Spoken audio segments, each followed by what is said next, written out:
বন্ধুরা আসসালামু আলাইকুম। আজকে আমি রাখাল ও বাঘের গল্প শোনাবো।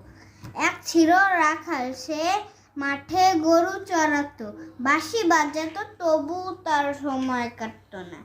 একদিন সে মজা করলো, গাছের আড়ালে লুকালো, তারপর বলল, বাঘ এসেছে, বাঘ এসেছে। গ্রামবাসীরা দৌড়ে এলো, তাদের বোকা বানিয়ে রাখাল খুব মজা পেল। এরকম সে অনেক দিন করলো। গ্রামবাসীরা খুব রেগে গেল। একদিন সত্যি সত্যি বাঘ এলো। রাখাল চিৎকার করলো।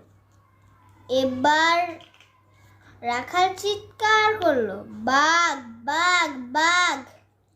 এবার আর কেউ এলো না। বাঘ রাখালকে নিয়ে গেল। রাখালকে আর খুঁজে পাওয়া গেল না।